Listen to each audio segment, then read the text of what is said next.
ये जाने जो वास्तविक जीवन में, मैं अभी विद्यार्थियों से कह रहा था सर कि बारिश से आपको एक हॉल से दूसरे हॉल में आना पड़ा।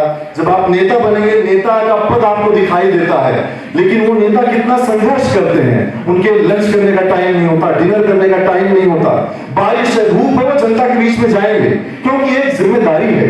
राजनीति ऐसी चीज नहीं है जिससे आप न्यूट्रल रह सके, तटस्थ रह सके।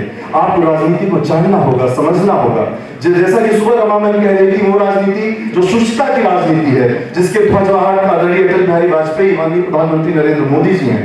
हम एक सुचिता की, स्वच्छता की, ईमानदारी की राजनीति को विकसित करना होगा। इन्हीं चीजों को ध्यान में रखते हुए सर हंसराज कॉलेज ने 2 दिन की संसदीय प्रतियोगिता का आयोजन किया, यूथ पार्लियामेंट का, जिसमें विद्यार्थी तर्कों के बारे में जानेंगे, लॉजिक क्या होता है, और 2 दिन ये चर्चा चलेगी।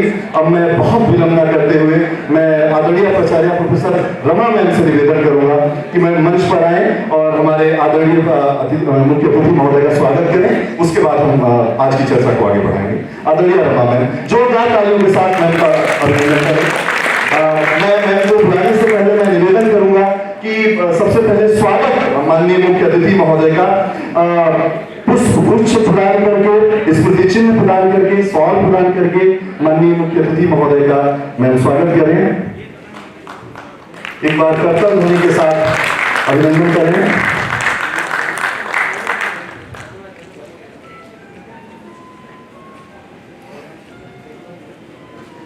आपकी कर्तव्य ध्वनियां बंद नहीं होनी चाहिए सर। लगातार बारिश में भी सर हमारे बीच उपस्थित हो। मंत्रालय की कितनी व्यस्तताएं थी सर की, इतनी व्यस्तताएं थी, उस बीच में भी सर उपस्थित हुए। सर आपका ये बड़प्पन है और विद्यार्थियों से बातचीत करने की जो लालसा है, हम इस लालसा को नमन करते हैं। और सर डॉक्टर हैं, ये आप सब जानते भी हैं, लगातार जनता की सेवा नेता बन के तो कर ही रहे हैं, एक डॉक्टर के रूप में भी लगातार। मैम सवाल प्रदान करके स्वागत करें।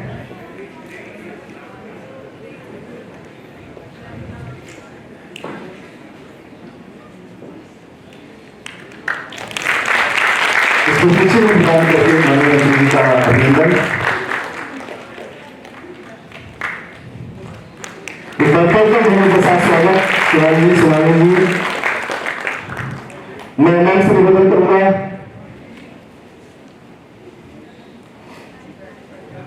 जी, आदरणीय रागी सर और प्रोफेसर रमा मैम माननीय मंत्री जी का अभिवादन करें। मैं मैम से निवेदन करूंगा कि आदरणीय प्रोफेसर संगीत रागी जी का अभिनंदन स्वागत करें।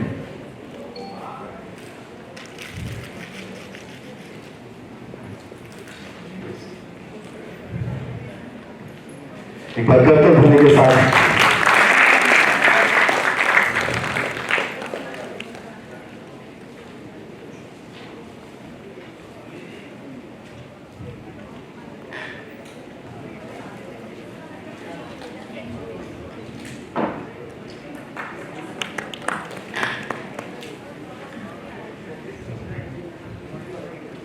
बहुत बहुत धन्यवाद। तो जैसा कि मैं कह रहा था कि ये 2 दिन के गंभीर मंथन, तर्कों का सृजन और सांसद अपने जीवन में कैसे होते हैं, ये बच्चे जानेंगे सर 2 दिनों में। आज इनको आपका आशीर्वाद भी मिलेगा। ये पूरे भारत भर से आए हुए हैं, अलग अलग विश्वविद्यालयों से, अलग अलग कॉलेजेस से। अब मैं विलंब न करते हुए आदरणीय रमा मैम से निवेदन करूंगा, आप मंच पर पधारें।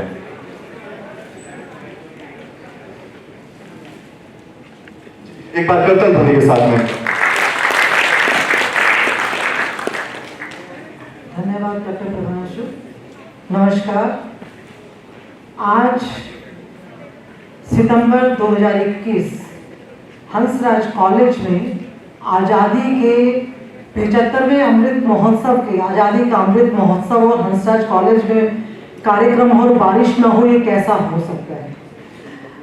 तो इस आज़ादी के अमृत महोत्सव पर जो युवा संसद 2021 आयोजित की गई, इससे बड़ा सौभाग्य क्या होगा कि आज इस सत्र में हमारे साथ देश के शिक्षा राज्य मंत्री डॉक्टर सुभाष सरकार हमारे साथ हैं। सर, हंसराज कॉलेज के इस मंच पर हार्दिक अभिनंदन है, आपका हार्दिक स्वागत है। हम आपका वंदन करते हैं। हम उस परम पिता परमेश्वर का धन्यवाद करते हैं जिन्होंने आपको पहली बार देश की कैबिनेट ने भेजा है, मेरे ख्याल से सर इसीलिए भेजा है कि कोविड की विपरीत परिस्थितियों में आप अपनी योग्यता से, आप अपनी कर्मठता से, आप अपनी निष्ठा से, आप अपनी लगन से ठीक उसी अनुसार काम करेंगे जिस तरह से ये देश हंसराज कॉलेज के माध्यम से भारतीय संस्कृति की रक्षा के लिए समर्पित रहा। क्योंकि अभी जैसे डॉक्टर प्रभांशु बता रहे थे, सर मेडिकल की दुनिया से है, काश भारत में 75 वर्षों से शिक्षा और मेडिकल पर इतना ध्यान दिया होता तो आज स्थिति कुछ और होती। लेकिन हम सौभाग्यशाली हैं कि इस समय सरकार की दृष्टि में चिकित्सा और शिक्षा दो मूलभूत आवश्यकताएं हैं और इस समय देश के शिक्षा राज्य मंत्री उस समय हंसराज कॉलेज में है जिस समय इस देश के लगभग इस देश में 35 वर्षों के बाद सर हमारी राष्ट्रीय शिक्षा नीति आ चुकी है। एक ऐसी राष्ट्रीय शिक्षा नीति, हम सौभाग्यशाली हैं, कभी सोचा भी नहीं होगा, सरकार ने भी नहीं सोचा होगा कि इस राष्ट्रीय शिक्षा नीति का जब घोषणा होगी तो लगभग 2.5 लाख के आसपास सुझाव आएंगे। 2.5 लाख सुझाव आने हुए, लगभग 1 वर्ष पूरा हो चुका, जुलाई में घोषणा हुई थी, लेकिन अब उसके इम्प्लीमेंटेशन यानी कि उसके क्रियान्वयन का उसका समय है और उसका क्रियान्वयन मुझे लगता है आज क्योंकि शिक्षा राज्य मंत्री हंसराज कॉलेज में है तो सर हंसराज कॉलेज इस मंच से घोषणा करता है कि ये जो राष्ट्रीय शिक्षा नीति है, ये जो भारत के भविष्य के लिए, ये जो श्रेष्ठ भारत के लिए शिक्षा नीति आई है, जो भारत की है, भारत के लिए है, भारत के द्वारा है, तो हम इस शिक्षा नीति का पूरी तरह से इम्प्लीमेंटेशन करवाकर ही आगे बढ़ेंगे, ये हमारा संकल्प है। मंच पर माननीय मंत्री महोदय के साथ हंसराज परिवार के सदस्य, हमारे अपने, जिनको आप मेरे सामने जितने युवा चेहरे बैठे हुए हैं, इनको आप मुझे मेरे ख्याल से प्रतिदिन किसी ना किसी चैनल पर देखते होंगे और सोचते होंगे कि कितना अद्भुत व्यक्तित्व है, क्योंकि दिल्ली विश्वविद्यालय के राजनीति विभाग के इस समय अध्यक्ष हैं प्रोफेसर संगीत रागी। प्रोफेसर संगीत रागी, नाम नहीं आपके संगीत है, मुझे लगता है इसीलिए नाम में आपके संगीत है, माता पिता से आपको संस्कार मिले हैं, राष्ट्रभक्ति, राष्ट्रवाद, इसकी आपको घुट्टी आपको खून में मिल चुकी है। यही कारण है जिस समय चैनल पे वक्ता आपस में लड़ते हैं, झगड़ते हैं, भिड़ते हैं, बहस के नाम पर एक दूसरे पर ना जाने कितने लांछन लगाते हैं, प्रोफेसर संगीत रागी बड़े ध्यान से चिंतक होने के कारण सुनते रहते हैं और उसके बाद फिर इनका प्रोफेसर वाला रूप आता है और प्रोफेसर संगीत रागी अपने तर्कों के माध्यम से सिद्ध करते हैं कि जिस समय दिल्ली विश्वविद्यालय का एक प्रोफेसर बोले और प्रोफेसर संगीत रागी बोले तो आप नहीं बोल सकते। आज ऐसे प्रोफेसर संगीत रागी हंसराज कॉलेज में है। सर हंसराज कॉलेज का एक नया अध्याय लिखा जा रहा है, हम आपका हार्दिक अभिनंदन करते हैं, हम आपके आगे नतमस्तक हैं। हमारे साथ सोनल हमारे साथ मंच पर हैं, आज ही हमारे परिवार की सदस्य बनी है और मैं देख रही हूँ मंच के मेरे ठीक सामने युवा मंत्री जी के साथ आए कुछ एक सदस्य, सभी का आपका मैं हार्दिक अभिनंदन करती हूँ। हंसराज कॉलेज का टीचिंग स्टाफ, हमारे रिसर्च स्कॉलर, लेकिन सबसे ज्यादा जो मैं अभिनंदन करती हूँ, मेरे सामने सर भारत का भविष्य बैठा हुआ, युवा विद्यार्थी बैठे हुए हैं। ये वो भारत का भविष्य है जो कोविड की परिस्थितियों से बाहर निकला है, कोविड की परिस्थितियों को जिसने अपनी आंखों से देखा है। और सर क्या कभी किसी ने सोचा था कि भारत तकनीक की दृष्टि से इतनी जल्दी इतनी महत्वपूर्ण उपलब्धियां प्राप्त कर लेगा? नतमस्तक हैं भारत के शिक्षक के आगे जो 30-35 साल से प्रोफेसर रागी पढ़ाता था, ब्लैक बोर्ड और चौक का सहारा लेता था। अचानक जब कोविड आया, शिक्षक से कहा गया कि तुम्हें ऑनलाइन मोड में पढ़ाना है, उस शिक्षक ने जरा कोताही नहीं की और अगले दिन से ऑनलाइन मोड में पढ़ाना शुरू कर दिया। ये है भारत का शिक्षक कि हमने यहाँ की शिक्षा व्यवस्था खत्म नहीं होनी थी, ये है भारत सरकार का संकल्प। और आज क्योंकि युवा संसद हंसराज कॉलेज में हुई है, सर महात्मा हंसराज युवा संसद, और जिसके आगे महात्मा हंसराज जुड़ा हुआ है। आप लोगों ने आज लोकसभा, राज्यसभा, संयुक्त पार्टी, मुझे लगता है सर, मेरे सामने वाली पीढ़ी सौभाग्यशाली है।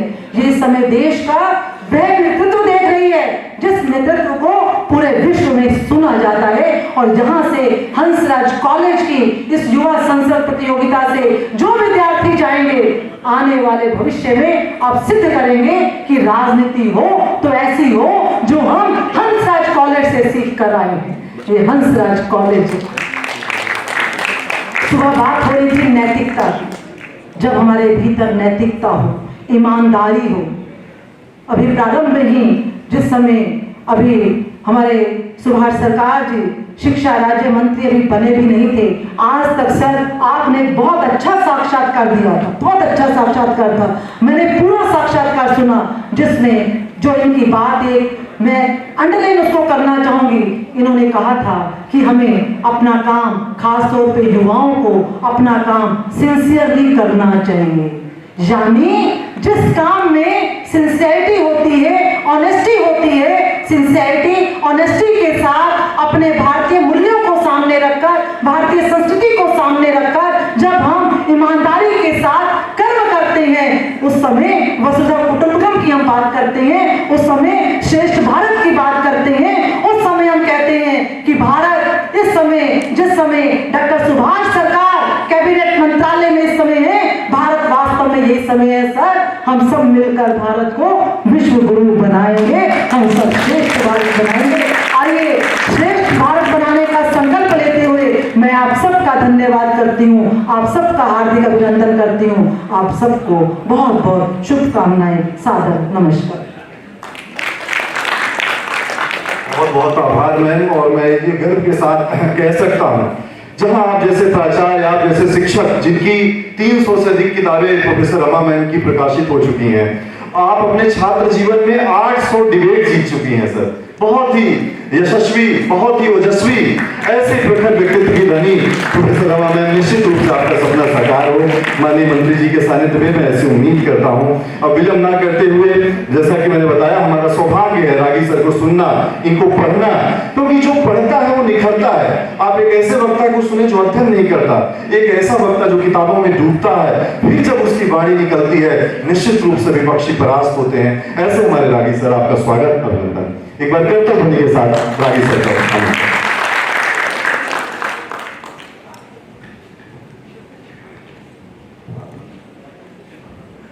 आज के इस कार्यक्रम के मुख्य अतिथि भारत के शिक्षा राज्य मंत्री, यशस्वी मंत्री सुभाष सरकार जी, दिल्ली विश्वविद्यालय के उच्च शिक्षा के रूप में जो एक बहुत बड़ा प्रतिष्ठित नाम है वो हंसराज कॉलेज है। और उस हंसराज कॉलेज की प्राचार्य, जैसा कि आपने भी सुना, एक विदुषी महिला है, आदरणीय रमा जी, मंच पर आसीन सोनाली जी, जिनका एक अद्भुत परिचय है।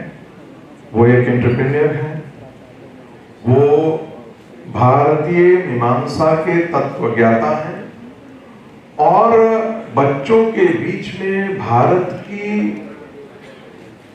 अर्वाचीन परंपरा, जो श्रेष्ठ परंपराएं हैं, उनको कैसे बच्चों तक संप्रेषित किया जाए, यह काम वो अथक रूप से कर रही हैं। साथ ही इस सभागार में उपस्थित कई लोग हैं, कई शिक्षक वृंद हैं, उन सबको मेरा प्रणाम। आयोजकों को मैं अपने तरफ से बहुत बहुत साधुवाद देना चाहता हूं और मैं उनके प्रति कृतज्ञ हूं जो उन्होंने मुझे बुलाया। लेकिन मैं पहले ही कह रहा हूं कि चूंकि मंत्री जी का समय बहुत मूल्यवान है, वो बहुत जल्दी उनको जाना भी है, इसलिए मैं अपनी टिप्पणी बहुत संक्षिप्त रखूंगा। देखिए, इस सभागार में उपस्थित जो संसद की परिचर्या है उसमें भाग लेने वाले आए प्रतिभागी लोग, इस देश के विभिन्न शिक्षण संस्थाओं से जिनका संबंध है। जब आप संसद पर के बारे में बात करते हैं तो हम एक ऐसे मंदिर के बारे में बात करते हैं जहां से इस देश की राजनीति, इस देश की संस्कृति और इस देश का सारा भाग्य तय होता है।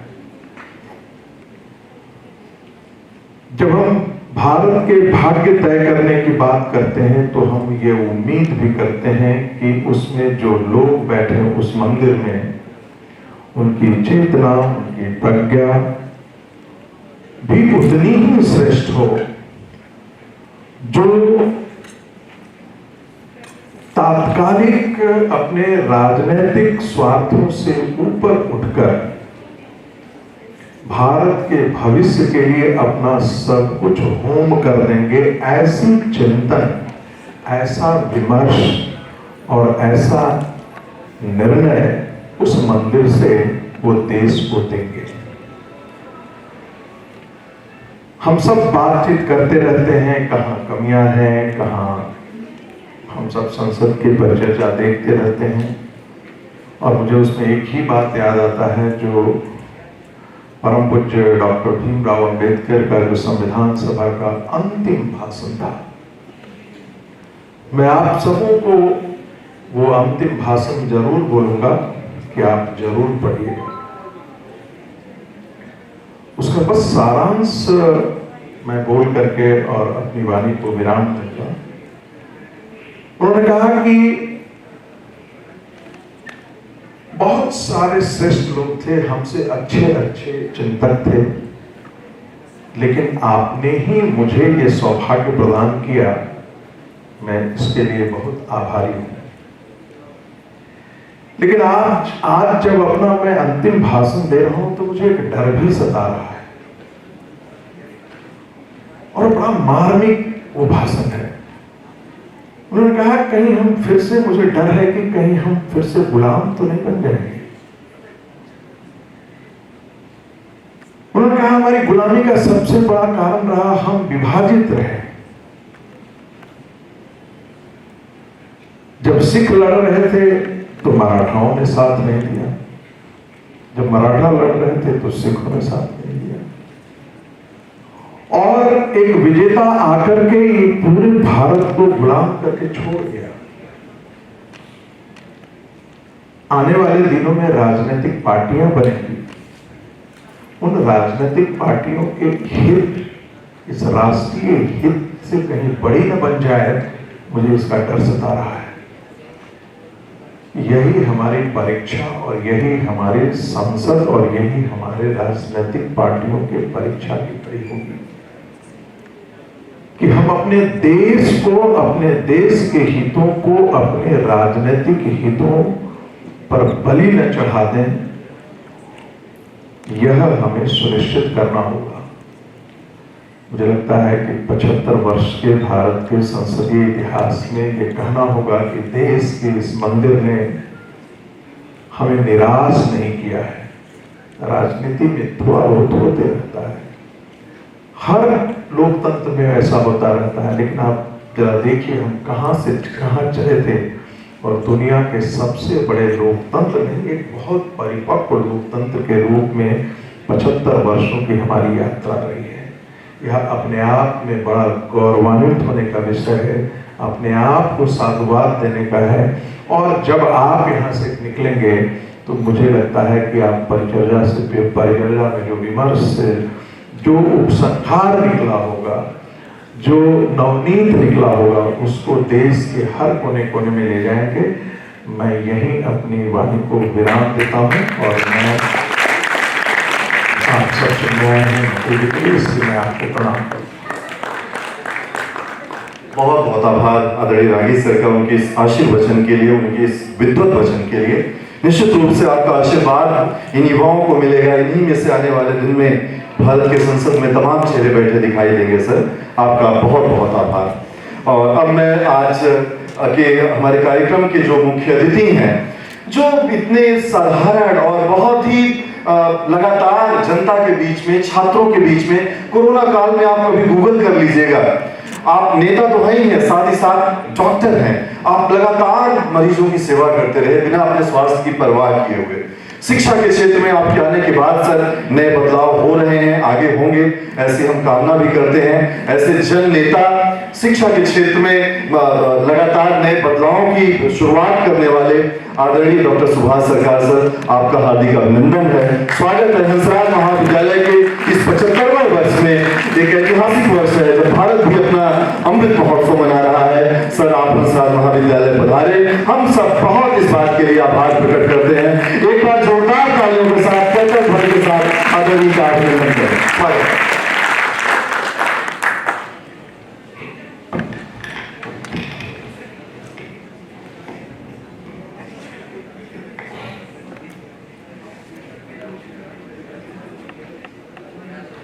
Professor doctor Ramaji, principal Hansraj college Delhi विश्वविद्यालय, प्रोफेसर संगीत रागी विभाग अध्यक्ष राजनीति विज्ञान विभाग, प्रभांशु ओझा हिंदी विभाग के प्रधान, दिग्विजय सिंह और बहन सोनाली वेंकटेश जी,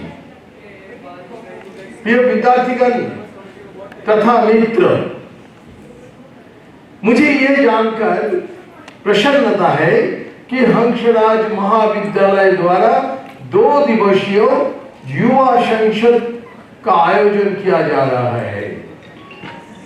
इसमें देश भर के तमाम विश्वविद्यालय में पढ़ रहे युवा छात्रों को राष्ट्रीय महत्व से जुड़े मुद्दे पर अपने अपने विचार रखने का अवसर प्राप्त होगा।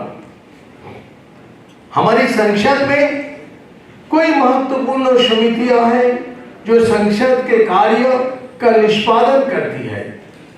मुझे प्रसन्नता है अपने इस युवा संसद में 3 समितियों को निर्मित किया गया है।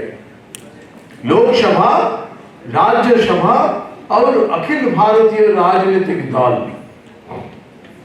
लोकतंत्र के महत्व और शिक्षा के उद्देश्यों की सफलता के ध्यान में रखते हुए हंसराज कॉलेज के द्वारा किया गया प्रयास अत्यंत सराहनीय है। मैं समझता हूं शिक्षा प्रक्रिया के दौरान ये विद्यार्थियों को राजनीतिक कार्य प्रणाली जानने का अवसर प्राप्त होना चाहिए ताकि उनमें निर्णयात्मक क्षमता एवं नीति निर्माण संबंधी ज्ञान का विकास किया जा सके। भारत के भविष्य के लिए आवश्यक है कि भावी राजनीति में युवाओं की भूमिका विश्वविद्यालय स्तर पर ही विकसित की जाए, जिससे उनमें राष्ट्र, समाज, पर्यावरण, एकात्म मानववाद तथा हमारे राष्ट्रीय मूल्यों और सांस्कृतिक धरोहर तथा विश्व बंधुत्व के विषय में ज्ञान प्राप्त हो। इससे उनकी तार्किक अवलोकन शक्ति का विकास होगा तथा एक मजबूत राजनीतिक परंपरा का निर्माण होगा। मैं शिक्षा राज्य मंत्री के होने के नाते कहना चाहूंगा कि देश भर के विश्वविद्यालय में इस प्रकार के प्रतियोगिताओं एवं इस प्रकार के कार्यक्रमों का आयोजन अवश्य होना चाहिए ताकि छात्रों में राष्ट्रवाद